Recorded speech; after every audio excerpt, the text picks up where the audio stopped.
Hi everybody, my name is Jim with Full Moon Adventure Club. Today I'm going to be showing you a lock upgrade, security upgrade for your RV and how to install it and how to program it and all that good stuff. This is by RVLock, and this can go on just about anything. Travel trailers, fifth wheels, motorhomes, you name it.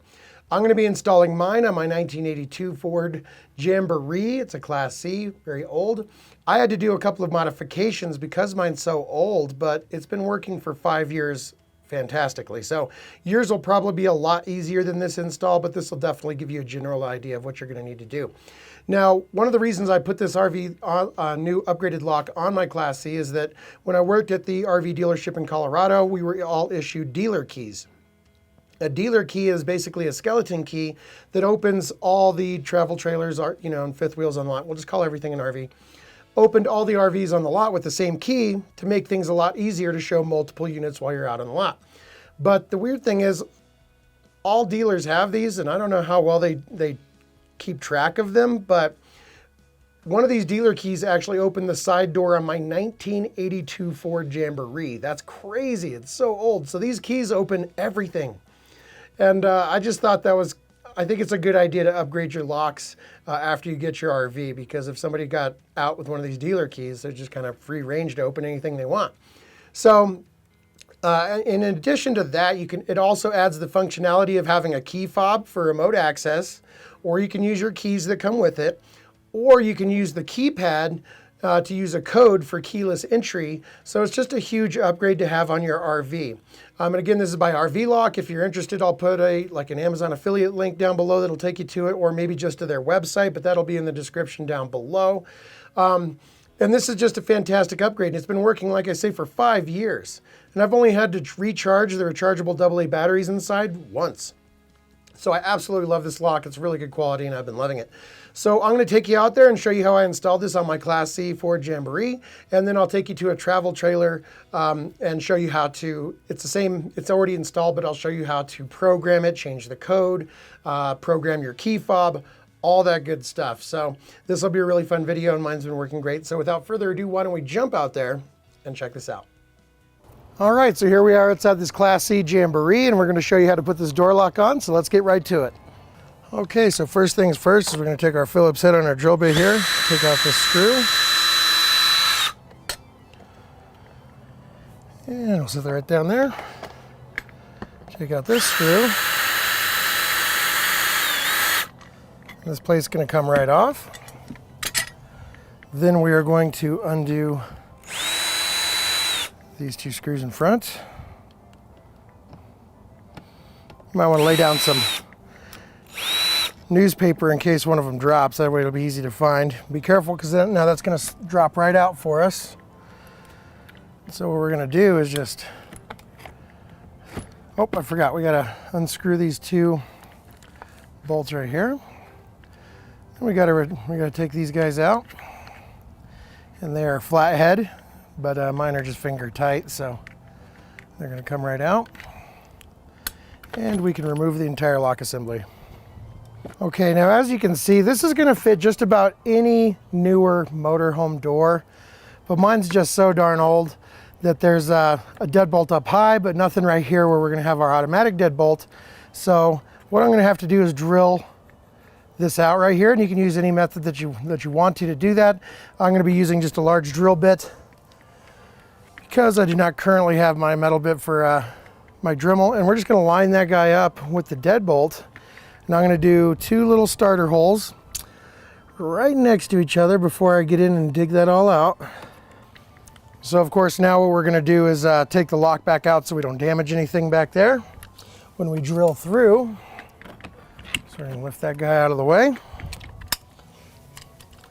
and drill our holes. All right, so as you can see, I kind of drilled my hole out. I put some duct tape just to kind of keep me in the right zone there. So just to keep me from getting too crazy with it, and we can remove that here in a little bit. But as you can see, there's our deadbolt, and it has plenty of room to clear here. If you move that down, the hole's a little bigger than it needed to be, but that's okay. It's for me, it's not gonna be a big deal, but you're welcome to do it as precise as you like. And now our deadbolt will close, so we can move on with the installation. Okay, so first things first, we're gonna put in our little strike plate screws here. You may have to give this guy a little bit of a squeeze because it does have a weather gasket on there. You have to push that in with your fingers just a little bit to line them up correctly. They should go right in. And you may even want to leave them just a turn back so we have a little bit of wiggle room, and we can adjust this to get our other screws lined up. But that'll make sure that it doesn't fall out on us. Now we're going to go ahead and connect our wire plate here. So the wire is going to get connected. You should hear a beep. There it was. And then we want to make sure that this wire gets tucked away in here so it's not going to pinch on anything. Make sure your handle's in the down position and your locks need to be oriented the correct way as well. We're going to push this against the RV just a little bit to help us kind of push that forward. If you can get on the side and just kind of guide in the locks. And what you may need to do is move them around a little bit so they fit correctly. There we go. There it is. So now, oh, I lost it. Let's line that up one more time. And orient our locks correctly. There we go. It's good. Then if you can, hold on to that guy. Keep a little bit of pressure on it while we put these screws in.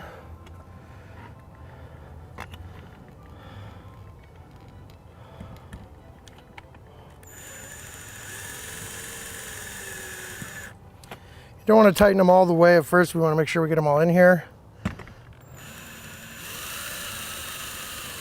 Just go to where they're about to start to touch the plate and kind of suck it in just a touch. And then we can tighten them on just a little bit. You don't need to go crazy, just so it feels nice and solid. And you can see we have our deadbolt coming out.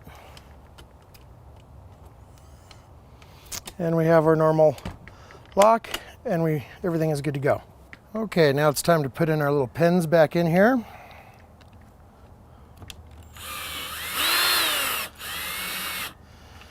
And those are adjustable, and we'll adjust them here in a minute as needed.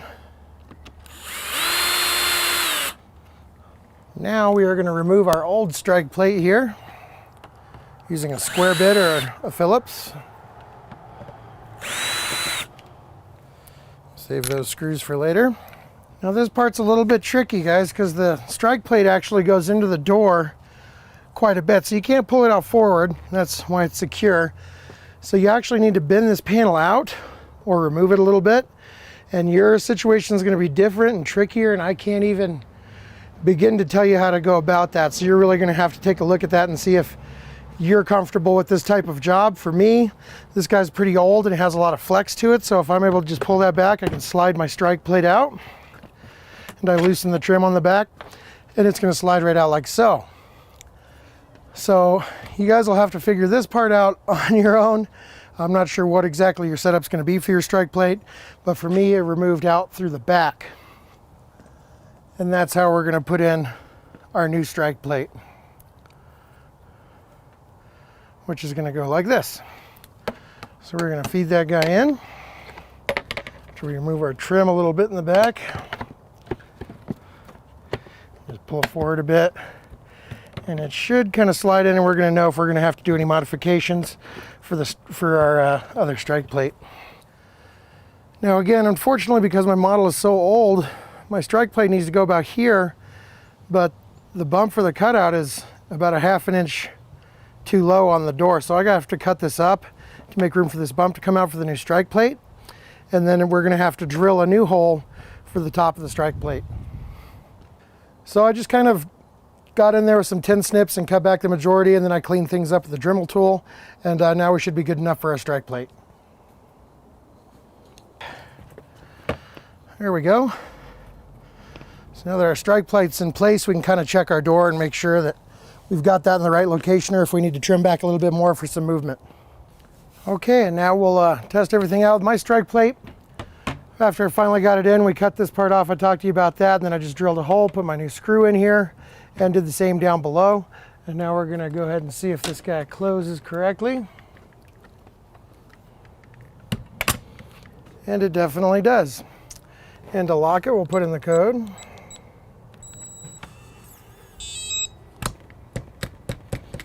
And we are good and locked up. And then to unlock it, we'll put in the code. And there we go. Now I'll take you over to another video where I go over everything you need to know about programming it and setting up your key fob. Now let's get to the really fun stuff here, and what we're going to do is check out the keyless entry. Now these come standard with a code that's already programmed in. That is 1, 2, 3, 4. And so what we're going to do is just hit 1, 2, 3, 4, and then lock. And it's going to go ahead and make a beeping sound letting you know that it's locking, and you can see the deadbolt is engaged as well. So you're good to go there, and the deadbolt is nice and locked for us. Now in order to unlock it, we're going to hit 1, 2, 3, 4, unlock, and it's going to go ahead and retract that deadbolt for us.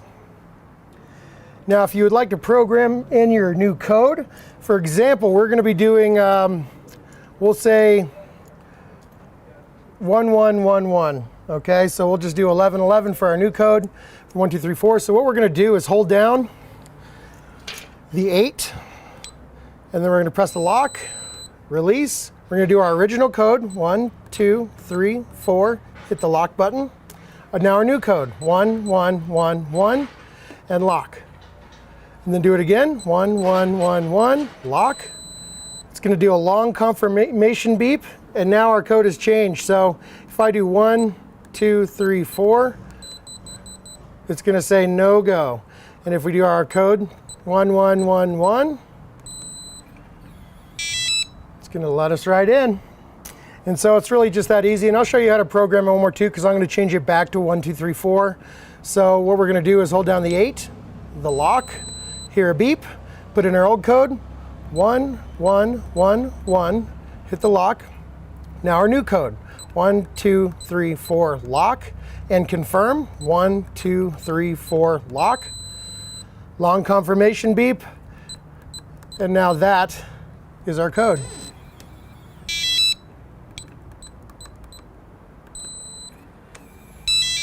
So just like that. Okay, now if you do have a key fob with your unit, what we're going to do to program that all in is switch this to on. And then you are going to take your key fob in this hand and take something small that you can fit inside this little hole right here. This one is code reset, and this one is fob learn. So what we're going to do is hit the fob learn, and then we're going to push the unlock button. It's going to do a loud beep for confirmation. And now if we notice,